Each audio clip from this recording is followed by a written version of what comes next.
Ikaze kuri Niva Paula Vlog. Uyu munsi nabazaniye filime cyangwa se story yitwa Umuzimu. Twagiye rero na episode ya mbere.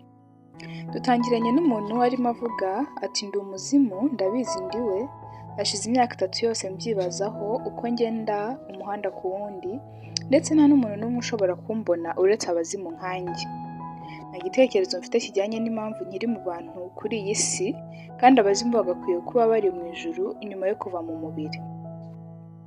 Ni ibihe biteye irungu kandi biruhije kuri njye kuba mu isi nk'umuzimu, irungu nirirwamo gusa nyine nta kindi.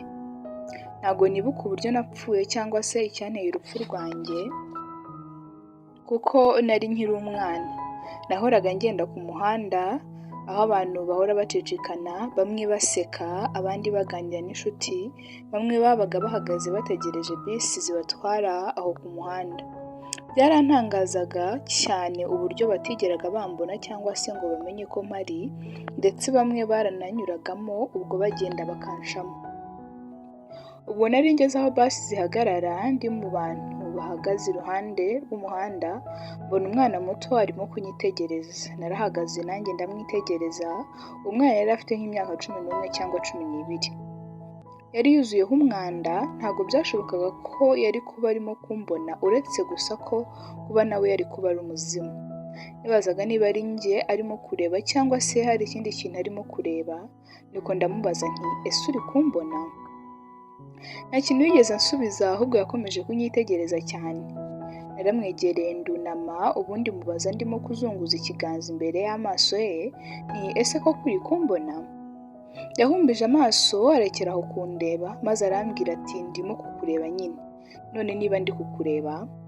Nibajije ibibazo byinshi mu mutima, ndi no kumwitegereza, ndikivugisha nti ese ko kari kumbona? Kubera iki ari kumbona? Ni umuzimu nawe se? Cyangwa ni ikivejuru? Ese koko ni muntu ki? Nuko ndamubwira nti uri kumbona? Nibyo koko urimo kumbona, ndishimye cyane kuba urimo kumbona. Bimubwira ndimo no guseka nkanasimbuka nishimye cyane. Yaranyitegereje maze akonje isura, arambwira ati nyine ndimo kukubona kuko nanjye ndi umuzimu. Akimara kubimbwira yahise atangira kwigendera munga. Nahagaze aho ngaho nanjye mukurikiza amaso uko agenda, n'ibyishimo byinshi cyane muri njye, ndibaza nti ese biriya byari ibiki, kuki mbyishimiye?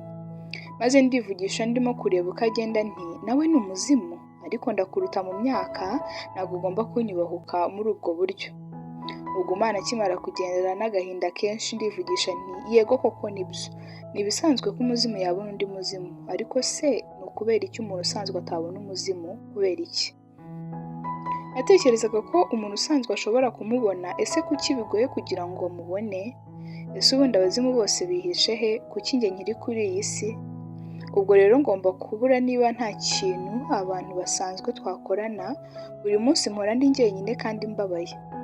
Ese ubundi intego yanjye yaba ari iyihe? Kuguma muri iyi si y'irungu? Nuko ndasakuza cyane n'urusaku rwinshi kandi ndimo ndeba ku ijuru nti ese hari uwansobanurira impamvu mubariyo mwese? Ako kanya inkuba zirakubita ndetse n'imirabyo, bisa nk'aho imvura yari igiye kugwa mu gihe gito. Uko numvisha amajwi y'inkuba aturuka mu kirere, mpita nunama hasi nihisha munsi y'intebe, nubuye amaso gato ndeba ijuru, maze ndavuga nti mbega, byari binteye ubwoba. Ese ubwo ndasakuza cyane ku buryo nateza inkuba gukubita?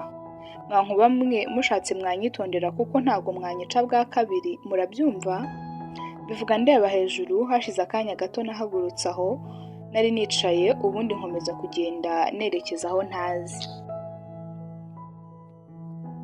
Ku ruhande rwa John aragira ati nari ndimo gufata amashusho cyangwa se amafoto y'umuhanzikazi w'umumodo, yari mwiza cyane ndetse anashyushye. Uwo munsi nari nisezeranyije ko nyuma yo gukora shuti ndaza kumwaka nimero ye nkayicyura, ubundi nkazajya mutereta. Kubera ukuntu nitwaraga ku bagore n'abakobwa, imyifatire yanjye n'imyitwarire, abantu banyitaga umukinnyi. Ndi mwiza kandi ndasobanutse, nzi ubwenge. Abakobwa bose ba kampani uwo mukobwa aturukamo bari bampfiriye kubera isura yanjye igaragara neza ndetse nteye neza pe.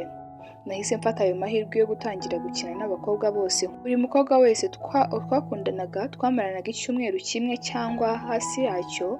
Ntabwo nitaga ngo ni mwiza gute. Nyuma yo gukora ibyo nashakaga gukorana nawe, nahitaga mutera indobo ubundi nkajya kwirebera undi mushya.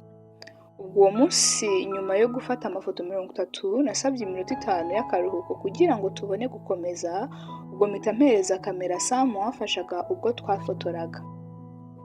Nimara kuyimuha yitegereje mu mafoto yose nafotoye, yarangije araseka, ubundi antera chance ambwira ati koko nafotoye neza cyane.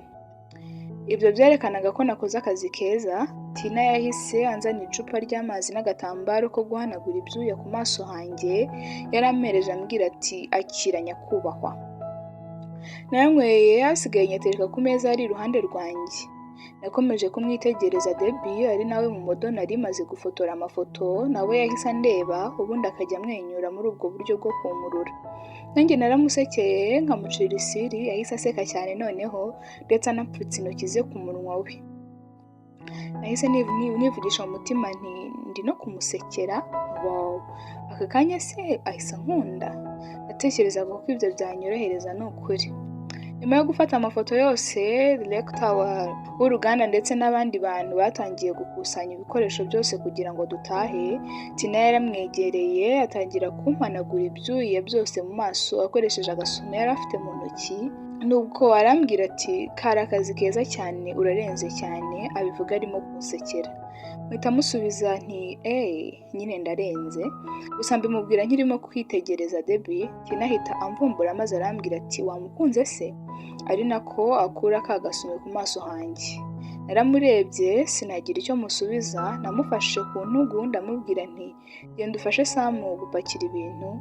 Mpita musiga aho ngaho, ubundi nsanga Debbie aho yari ahagaze.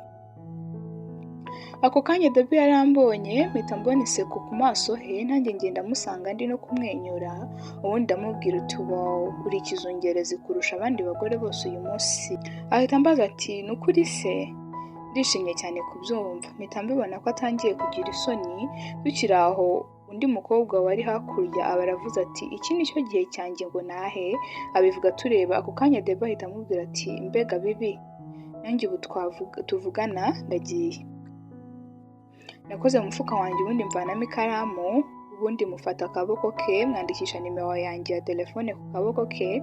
Yahise amwenyura ndeba n'isoni nyinshi, ubundi nanjye ndamusoma biri mu rukundo, ndamureka aragenda. Mbere y'uko agera kubo yaragiye gutahana nabo, abarambwiye ati ndagusezeranyije ko nzaguhamagara. Naho nari ndimo kwitegura, ndimo kumwitegereza inyuma he ukagenda. Utwenda yambaye tumufashe ndetse twerekana umubiri we wose n'ukuntu ateye, agenda azunguza ikibuno hirya no hino. Nakomeje kumwitegereza ukagenda, ubundi nkisetsa mvuga nti ngaho reka turebe igihe uraza kumara. Nanjye mpita ngenda. Saa 9:30 z'umugoroba ubwo niteguraga gutaha mu rugo, nyuma y'uko majije kunyuza amaso mu mafoto amwe n'amwe ndetse no kuyatunganya, nahagurutse aho nari nicaye, ubundi mfata imfunguzo z'imodoka yanjye. Navuye mu biro nerekeza aho nari mparitse. Mu muhanda munini ndimo ntaha, natashye nishimye cyane ndetse ndimo kumwenyura, nibagiwe no gutekereza ku gipimo cyanjye cyari gikurikiyeho ari cyo Debbie. Natwaraga nishimye cyane, natangiye kubona imodoka yanjye hari byahindutse kuri yo, mfata umwanzuro wo guparika nkabanza kureba ikibazo ifite. Nyuma yo guparika nasohotse mu modoka ngo ndebe, nafunguye kapo y'imodoka nubwo nta gitekerezo nari mfite ko cyatumye imodoka yanjye yangirika.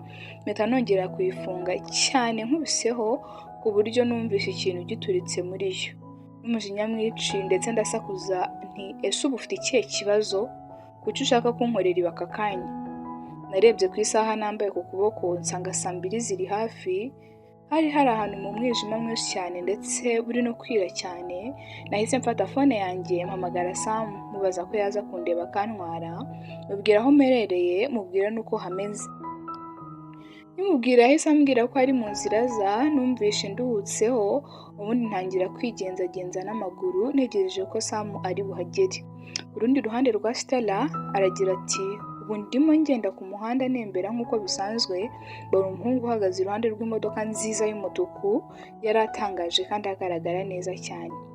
Gusa uko nakomeje kumwitegereza ndebeye inyuma, yasaga nkaho hari ikintu kimuhangayikishije cyane.